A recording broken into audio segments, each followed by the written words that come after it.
All right, so today we got Pearl. If she likes you, she's sleeping with you. If she's not sleeping with you, she doesn't like you.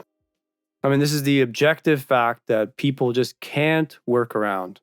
Because the truth is, in the modern era, women love to use morality to obscure the fact that they're gaining benefits from somebody without actually caring about them that much. Why women do this is quite simple. They want the benefits without having to give anything, and they're going to gladly take benefits from men that are willing to give it so easily. When the guy's wondering why she's not reciprocating, they pull up the moral card and say, oh, well, I don't do that before 10 dates, 20 dates, whatever it is. It's very clearly a power move to establish dominance in the relationship, and guys don't see it for what it is. When girls want you, they have a really hard time not sleeping with you. They really want to so badly, they usually just cave to the emotion.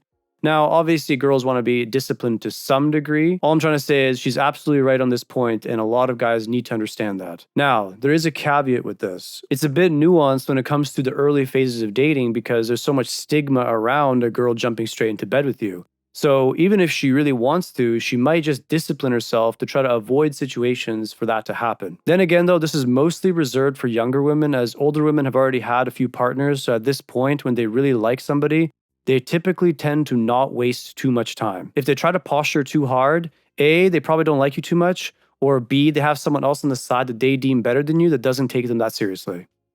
Sorry to inform you. 3% of women are waiting till they're married. Men will waste a bunch of time on women that are not actually interested. 3%.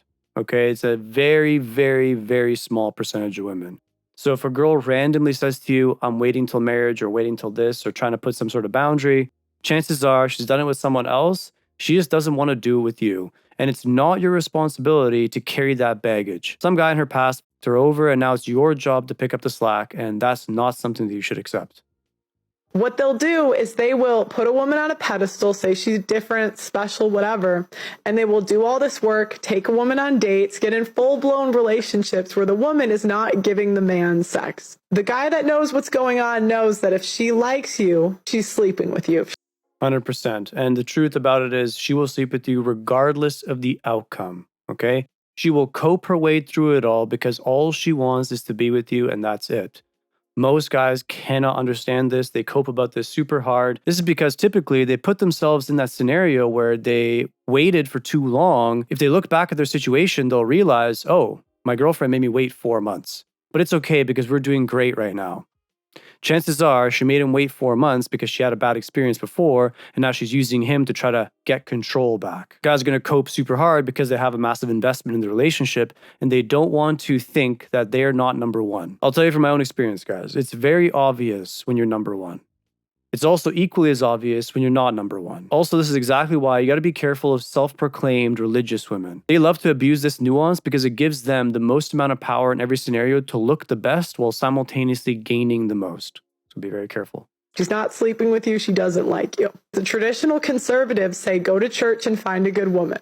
A lot of times there's predatory women in the church because they're going there because they know there's a bunch of naive men that don't know better. Unfortunately, this is absolutely the truth, and this is not to necessarily shame religion or Christianity or whatever, but yes, women weaponize morality to get a benefit. Okay, it's a very common thing. To assume that all women are self-aware of this is not true. It pretty much exists within every woman to think that she is special. So if she thinks that she's special, she will automatically justify all of her actions, whether they're good or bad. This is how you get the notion of the born-again Christian. I've reclaimed my virginity, and now the next guy that comes into my life, he has to now pay the price. My past doesn't matter. All that matters is right now.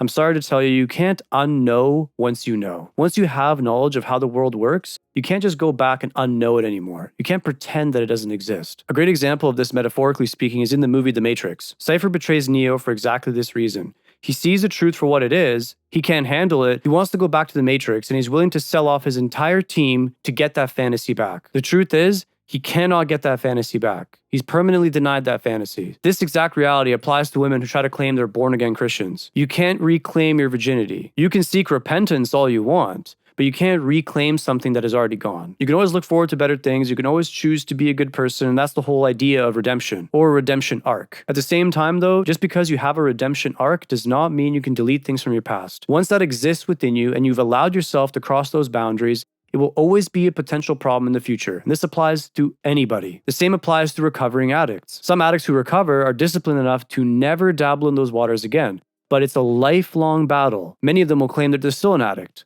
and for good reason. I'm not trying to shame women or drug addicts. My point is to paint the reality for what it is. And that's why you keep seeing these ex-corn stars where Amber Rose is talking at a conservative convention.